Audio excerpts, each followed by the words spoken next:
Hello student, आज हम इस वीडियो में स्टार्ट करने वाले हैं क्लास 10th का एक्सरसाइज 1.2। इसमें हमें पहले पढ़ना पड़ेगा प्रमेय 1.2। प्रमेय 1.2 क्या कहती है? मान लीजिए कि p एक अभाज्य संख्या है। ठीक है, p कोई एक अभाज्य संख्या है। यदि p a स्क्वायर को विभाजित करती है तो p a को भी विभाजित करेगा, जहाँ एक धन पूर्णांक है। तो क्या कह रहा है ये प्रमेय? ये कह रहा है कि p जो है कोई अभाज्य संख्या है। अब ये अभाज्य संख्या है तो किसको विभाजित कर रही है? a स्क्वायर को विभाजित कर रही है। मतलब जो a स्क्वायर जो है वो क्या हो रहा है? p से विभाजित हो रहा है। तो वो कहना चाह रहा है आगे कि जो p है वो a को भी क्या करेगी? विभाजित करेगी। p जो है, जो अभाज्य संख्या है, जहाँ p क्या है आपका? अभाज्य संख्या, ये a को भी क्या करेगा? विभाजित करेगा। आइए इसको हम एग्जाम्पल से समझते हैं। जैसे मैंने क्या ले लिया? 6। a कोई धन पूर्णांक है तो मैंने 6 ले लिया। 6 के एक धन पूर्णांक है। अगर इसका वर्ग है, कोई अभाज्य संख्या, मैंने क्या ले लिया? 2 ले लिया। क्लियर? अब यहाँ पे जो 6 है तो 6 का स्क्वायर कितना होगा? आप बोलेंगे 36। 36 का भाग देंगे 2 से, तो 2 एकम 2, 2 एकम 2, बचे 2 आठी 16। कितने बार चले जाएगा? ये 18 बार में विभाजित कर देगा। तो यहाँ पे बताना कि ए स्क्वायर जो पी को विभाजित कर रहा है, जो पी है वो ए स्क्वायर को क्या कर दिया? उन्हें विभाजित कर दिया। तो मुझे ये बताना है कि ये जो अगर ए स्क्वायर नहीं भी, अगर वो ए ही रहेगा, जैसे मतलब 6 स्क्वायर, तो यहाँ पे से अगर 6 ही रहेगा तब भी जो अभाज्य संख्या है वो 6 ए को भी विभाजित करेगा। तो 2 एकम 2, 2 तिया 6। क्लियर? तो ये कहना चाह रहा है कि कोई भी जो संख्या है, कोई धनात्मक संख्या है, अगर उसे कोई अभाज्य संख्या p उसे विभाजित कर रही है, अगर उसके वर्ग को विभाजित कर रही है तो उस संख्या को भी विभाजित करेगा। यह हमारा प्रमेय 1.2 कह रहा है। ठीक, तो आइए, और इसमें आगे हमें जो सॉल्व करना है, इसमें रिलेटेड प्रूफ करना है, वो उसमें 2 प्रकार के क्वेश्चन होते हैं। पहला होगा हमारा टाइप 1 और दूसरा होगा टाइप 2 होगा। टाइप 1 किस प्रकार के क्वेश्चन होते हैं? जिसमें क्या बोल देगा? √2, √3, √5, √7। तो ये जो इस टाइप के जो क्वेश्चन होते हैं, ये अलग एक टाइप्स के होते हैं। और दूसरे टाइप के क्वेश्चन क्या होते हैं आपके अंडर रूट में? 3 प्लस में √5, 2 √3, 5 प्लस 4 √2 और 3 माइनस 4 √2। इस प्रकार के नंबर जो मतलब फ्री नहीं रहते। जैसे इसमें नंबर जो पूरे क्या सारे फ्री हैं, लेकिन इसमें जो नंबर है फ्री नहीं है। इसमें 2 टर्म है, इसमें एक मतलब मल्टीपल्स में कोई ना कोई नंबर इसमें है। तो इस प्रकार के क्वेश्चन दूसरे टाइप के होते हैं, इस प्रकार क्वेश्चन एक अलग टाइप के होते हैं ना। तो इनमें से जो एक्सरसाइज है, इनमें से एक बड़ा क्वेश्चन बनता है 3 नंबर 4 नंबर का। तो चलिए पहले हम टाइप 1 कंप्लीट करेंगे, फिर हम टाइप 2 को कंप्लीट करेंगे। इसको कंप्लीट करने से पहले इसमें एक प्रमेय हमें पढ़ना पड़ता है। हमने अब यहाँ पे प्रमेय पढ़ ली है, 1.2 प्रमेय पढ़ ली, तब अब आगे हमें 1.3 प्रमेय पढ़ना पड़ेगा। आइए हम उसको स्टार्ट करते हैं। प्रमेय नंबर 1.3। प्रमेय 1.3 क्या कह रहा है कि √2 एक अपरिमेय संख्या है। इसको हमें सिद्ध करना है कि √2 एक अपरिमेय संख्या है। हल माना, इसके अपोजिट माने कि √2 एक परिमेय संख्या है। √2 क्या है? एक परिमेय संख्या है। माना √2 बराबर a/b। अगर ये परिमेय संख्या है तो इसको हम a/b के रूप में लिख सकते हैं, जहाँ b बराबर नहीं किसके? 0 के, तथा a और b सह अभाज्य है। अब यहाँ पे एक नया टर्म आया है, सहअभाज्य। सहअभाज्य क्या होता है? वे संख्याएं जिनका HCF क्या होता है? सहअभाज्य संख्या किन्हें कहते हैं? जिनका HCF 1 हो, जिनका HCF कितना आता हो? 1 आता हो। इसको दूसरी भाषा में कह सकते हैं जिनमें कुछ कॉमन नहीं हो, कुछ भी कॉमन नहीं हो। जैसे कि अगर मैं बोलूँगा कि एग्जांपल में 20 और 21, अब इन दोनों में कुछ भी कॉमन नहीं है, ठीक है। लेकिन अगर मैं बात करूँगा 6 और 8 की, इन दोनों में कॉमन क्या मिल जाएगा, 2 मिल जाएगा, तो इनको हम सहभाज्य संख्या नहीं कहेंगे, लेकिन ये दोनों हमारी क्या है, सहभाज्य संख्या है। क्लियर। तो चलिए वापस क्वेश्चन पे आते हैं। माना √2 एक परिमेय संख्या है, माना √2 बराबर a बटा b, जहाँ b बराबर नहीं है किसके, 0 के, तथा a और b क्या है, सहभाज्य संख्या, मतलब a और b के बीच में कोई भी कॉमन उभयनिष्ठ नहीं है। क्लियर। अब ये है तो ये b काय में है, भागित में, काय में जाएगा, गुणा में, तो क्या बन जाएगा ये √2 b बराबर में a, √2 मल्टीप्लाई में तो काय में जाएगा, भाग में, तो बराबर में a बटे में √2। अब दोनों तरफ यहाँ पे √ को क्या करना है, हटाना है, तो दोनों तरफ वर्ग करने पर, दोनों तरफ वर्ग करेंगे तो क्या बन जाएगा, b का वर्ग a का वर्ग बटे में √2 का वर्ग करेंगे तो उसकी वैल्यू क्या जाएगा, 2। ठीक। चूंकि यहाँ पे जो b का वर्ग है, b क्या है, एक पूर्णांक है, b एक पूर्णांक है, इसलिए b का वर्ग भी पूर्णांक है। ठीक है ना, क्योंकि b एक पूर्णांक, तो b का जब वर्ग करेंगे तो b का वर्ग भी क्या आएगा, एक पूर्णांक ही मिलेगा हमको। तो इसी टाइप से जब b का वर्ग पूर्णांक है तो ये भी क्या होगा, एक पूर्णांक होगा। इसलिए a² 2 से भाज्य है, a² जो है 2 से क्या है, भाज्य है, इसलिए a भी 2 से भाज्य होगा। अब जब जो a है, a भी क्या होगा, 2 से भाज्य होगा। जब a 2 से भाज्य होगा तो माना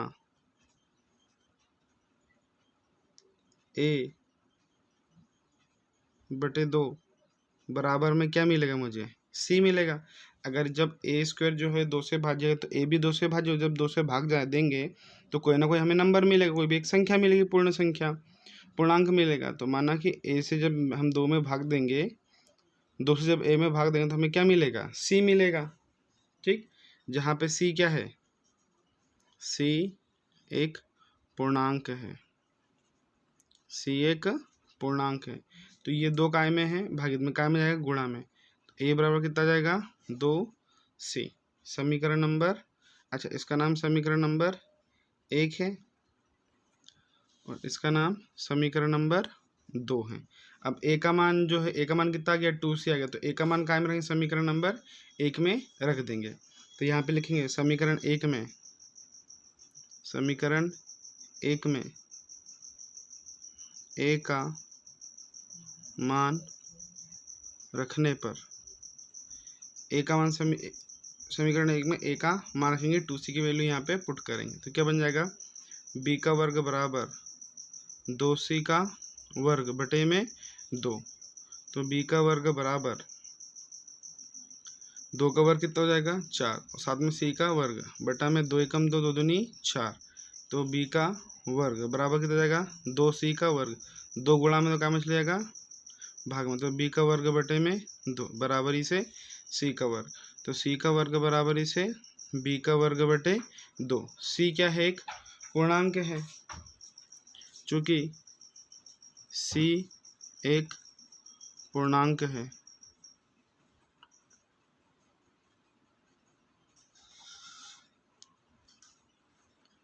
c एक पूर्णांक है, इसलिए c² भी पूर्णांक होगा।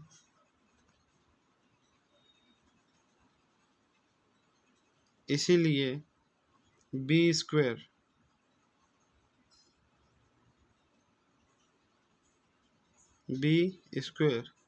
2 से भाज्य होगा।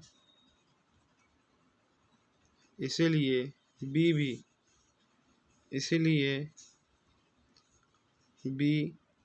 भी 2 से भाज्य होगा। 2 से भाज्य होगा। जब बी भी 2 से भाज्य देगा तो उसको भाग देने पे भी कुछ मिलेगा हमें, तो ये बाजू में यहाँ कर लेते हैं।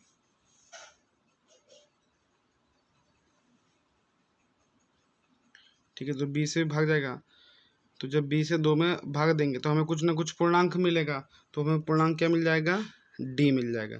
तो यहाँ से बी 2 गुणा में तो क्या मिल जाएगा, भाग में, तो यहाँ से क्या मिल जाएगा हमें 2, डी की वैल्यू मिल जाएगी। इसका नाम देंगे समीकरण नंबर 3।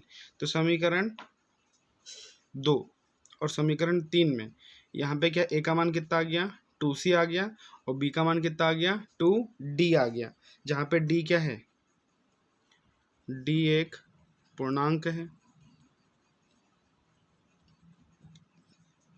तो यहाँ पे ए और बी में दोनों में एक हमें उभयनिष्ठ मिल रहा है, गुणांक 2 दोनों में मिल रहा है, तो हम कह सकते हैं कि समीकरण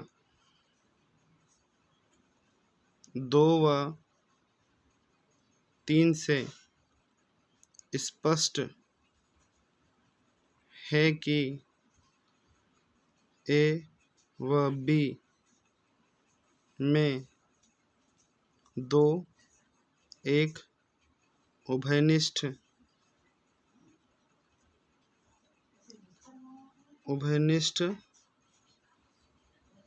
गुणनखंड है,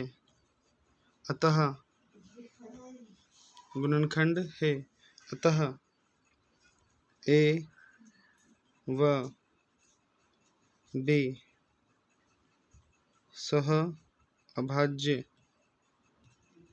नहीं है, अतः हमारी पूर्व कल्पना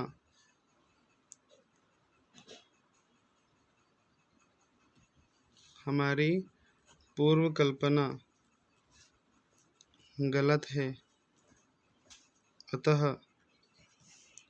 √2 एक अपरिमेय संख्या है।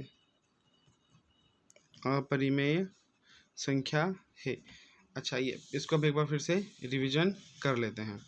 क्वेश्चन कह रहा है कि प्रमेय जो कह रही है कि √2 एक अपरिमेय संख्या में सिद्ध करना है। माना, इसका हम अपोजिट मान लें कि माना √2 एक परिमेय संख्या है। अब ये परिमेय संख्या है तो माना कि √2 बराबर a/b है, जहाँ पे b बराबर नहीं किसके, 0 के, तथा a और b क्या है, सहभाज्य संख्या है। सहभाज्य संख्या वे संख्या होती हैं जिनका एसएफ क्या होता है, 1 आता है, जिनमें कोई भी कॉमन नहीं होता। जैसे 20 और 21 में कुछ भी कॉमन नहीं है।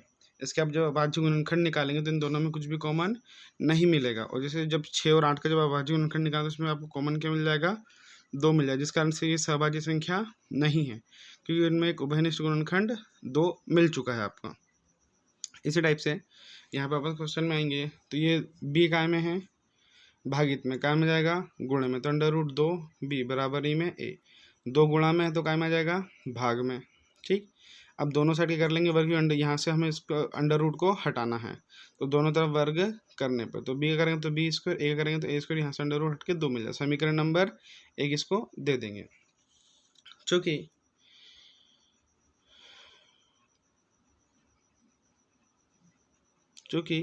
b एक क्या है, पूर्णांक है, तो b स्क्वायर भी क्या होगा, एक पूर्णांक ही मिलेगा। तो a स्क्वायर जो है, a स्क्वायर 2 से क्या होगा, भाज्य होगी, पूर्णांक मिल रहा है तो इसको भाग देंगे तभी तो हमें पूर्णांक मिलेगा। तो a स्क्वायर 2 से क्या है, भाज्य है, तो इसका मतलब a भी किससे भाग होगा, 2 से भाज्य होगा। जो हमने अभी प्रमेय पढ़ा था ना, इससे पहला वाला प्रमेय नंबर 1.2, उसमें ये स्टेटमेंट लिखा था। तो माना जब इसमें अब जब 2 से भाज्य हो जाएगा तो इसको जब भाग देंगे, a से 2 में भाग देंगे तो हमें कुछ ना कुछ एक नया पूर्णांक मिलेगा। तो नया पूर्णांक हमने क्या मान लिया, c। तो जहाँ c एक क्या है, पूर्णांक है, तो यहाँ से a का मान निकालें तो 2 का चल जाएगा, भागित में तो गुणा में, तो a = 2 कितना जाएगा, 2c आ जाएगा। तो यहाँ पर समीकरण नंबर 2 इसका नाम दे देंगे। तो समीकरण 1 में a का मान रखने पर, समीकरण 1 में यहाँ से हम a का मान जब निकाला 2c, समीकरण 1 में यहाँ पे रख देंगे तो क्या बनेगा, बी का वर्ग बराबर में 2c का वर्ग बटे में 2। बी का वर्ग बराबर में 2 का वर्ग 4 हो जाएगा, सी का वर्ग सी हो जाएगा 2 बटे में 2, एकम 2, 2 दूनी 4। तो बी का वर्ग बराबर 2c का वर्ग 2 गुणा में तो भाग बन जाएगा, इसको सीधा करके लें सी स्क्वायर बराबर से बी स्क्वायर बटे में 2। चूँकि जो सी है एक पूर्णांक है तो सी स्क्वायर भी क्या होगा, एक पूर्णांक होगा। यहाँ पे बी स्क्वायर 2 से भाज्य होगा और बी भी क्या होगा 2 से भाज्य होगा। जब बी जो है 2 से भाज्य होगा तो कोई ना कोई आपको एक पूर्णांक मिलेगा। तो मान लिया हमने, माना कि b बटा 2 बराबरी से d, जब इसको भाग देंगे तो कैसे क्या मिलेगा हमें, जो पूर्णांक मिलेगा वो d मिल जाएगा। तो d भी क्या है, एक पूर्णांक है। तो 2 गुणा में तो भागित में तो गुणा में से, तो d बराबर कितना जाएगा, b बराबर में 2d आ जाएगा। यहाँ पे d जो b का जो गुणांक है वो क्या है, 2 गुना d, और यहाँ पे एक गुणांक क्या है 2 गुणा c। तो दोनों समीकरण 2 व 3 से दोनों का अभाज्य गुणनखंड एक कॉमन मिल गया, 2 मिल गया उसमें से। तो हम लिखेंगे से समीकरण 2 व 3 से स्पष्ट है कि a व b में 2 एक उभयनिष्ठ गुणनखंड है, अतः a व b सहभाज्य नहीं है, अतः हमारी पूर्व कल्पना गलत है, अतः √2 एक अपरिमेय संख्या है। तो लाइए इसी वीडियो में हमें एक और क्वेश्चन सॉल्व करना है। इसमें हम क्या सिद्ध करेंगे, इसमें हमारे पास में √2 है, उसमें हम क्या ले लेंगे, √3 ले लेंगे या तो 5 ले लेंगे। उदाहरण नंबर कौन सा है, हाँ उदाहरण नंबर 5 में 3 लिया, तो हम यहाँ पे ले लेंगे √3 एक अपरिमेय संख्या, ये हमें सिद्ध करना है। आइए अब हम उदाहरण नंबर 5 को हल करते हैं। √3 एक अपरिमेय संख्या है। हल, जैसे हमने जो प्रमेय करते थे दशमलव same and copy and paste है, बस वहाँ पे √2 था तो उसकी जगह √3 आ गया। जहाँ जहाँ √2 था वहाँ पर √3 आ जाएगा। हमें ध्यान समझना है, इससे एक बड़ा क्वेश्चन बनता है। माना √3 एक परिमेय संख्या है। माना √3 बराबरी से a बटा b, जहाँ b बराबर नहीं किसके, 0 के, तथा a और b सह अभाज्य है। a और b क्या है, सहभाज्य है। तो ये b काय में है, भागित में, काय में जाएगा, गुणा में। तो √3 इंटू b बराबरी में a, 3 गुणा में तो काय में जाएगा, भाग में। तो b बराबर a बटा √3, दोनों तरफ वर्ग करने पर, दोनों तरफ वर्ग करेंगे तो b का वर्ग बराबरी में a का वर्ग बटे में 3। ठीक, समीकरण नंबर 1, चूँकि b एक पूर्णांक है, b क्या है, एक पूर्णांक है, इसलिए b स्क्वायर भी एक पूर्णांक है। अगर ये एक पूर्णांक है तो इसका मतलब ये हुआ कि जो a स्क्वायर जो है वो 3 से क्या हो रहा है, विभाजित। अभी तक आपको एक पूर्णांक मिल रहा है तो लिखेंगे इसलिए a स्क्वायर 3 से विभाजित है, विभाजित होगा या भाज्य होगा, बात एक ही होता है ना। तो इसलिए a भी 3 से विभाजित होगा, a भी 3 से विभाजित होगा। अब जब ये 3 से विभाजित होगा तो ये माना a बटा 3, जब भी विभाजित हो तो एक पूर्णांक मिलेगा, हमें क्या मिलेगा, वो c, ब्रैकेट में लिखेंगे c एक पूर्णांक है, c भी क्या है, एक पूर्णांक। तो यहाँ c का मान निकाल लेंगे तो a बराबर कितना जाएगा, 3c। समीकरण नंबर 2, a का मान कायम रख देंगे, समीकरण नंबर 1 में रख देंगे। समीकरण 1 में a का मान रखने पर इसका मान समीकरण 1 में रखेंगे तो b का वर्ग बराबर में a का मान कितना, 3c, यहाँ पे 3c रखेंगे तो 3c का वर्ग बटे में 3, तो b का वर्ग बराबर 3 का स्क्वायर 9, c का स्क्वायर बटे में 3, 3 एकम 3, 3 तिरे का 9, तो b का स्क्वायर बराबर 3c स्क्वायर, 3 गुणा में तो भाग में, तो b स्क्वायर बटे में 3 बराबर में c स्क्वायर, तो c स्क्वायर बराबर में b स्क्वायर बटा में 3। ठीक, तो यहाँ पे चूँकि c एक पूर्णांक है, c क्या है, एक पूर्णांक है, इसीलिए c स्क्वायर भी एक पूर्णांक होगा, c स्क्वायर भी क्या होगा, एक पूर्णांक होगा, इसीलिए b स्क्वायर 3 से भाज्य होगा,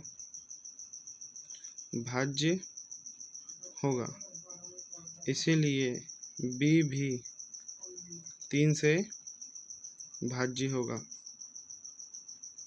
ठीक है, अब ये जो b है ये 3 से क्या होगा, भाज्य होगा। जब b 3 से भाज्य हो तो कोई ना कोई आपको एक नंबर मिलेगा, तो जब ये b भाज्य होगा तो लिखेंगे माना b बटा 3 बराबर इसे क्या मिलेगा, d एक पूर्णांक है, d क्या है, एक पूर्णांक है, तो b बराबर में क्या जाएगा 3d। समीकरण नंबर 3, समीकरण 2 और 3 से समीकरण 2 में क्या है, एक गुणनखंड क्या निकलेंगे आपके 3 गुना c, और b गुणनखंड क्या निकलेगा 3 गुना d, तो दोनों में एक उभयनिष्ठ गुणनखंड क्या मिल गया आपको, 3 मिल गया। इससे यह सिद्ध होता है कि a और b जो है दोनों सहभाज्य संख्या नहीं है। तो लिखेंगे समीकरण 2 व 3 से स्पष्ट है कि a व b में 3 एक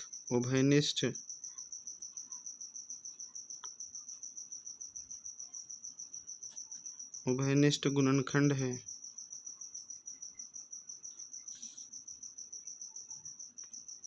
अतः a व b सह अभाज्य नहीं है। अतः हमारी पूर्व कल्पना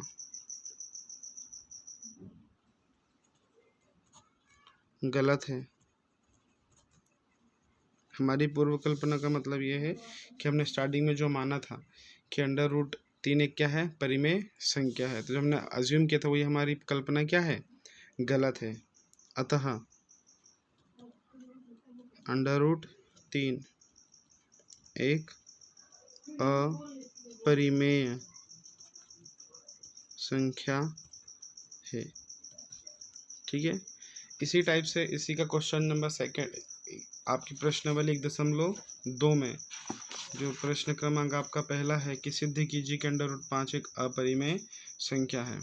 ठीक है, कौन सा, √5 एक अपरिमेय संख्या है, ये वाला क्वेश्चन आप होमवर्क में कर लीजिएगा। फिर हम कल अगले वीडियो में इसका सेकंड टाइप वाले क्वेश्चन को सॉल्व करेंगे। Thank you.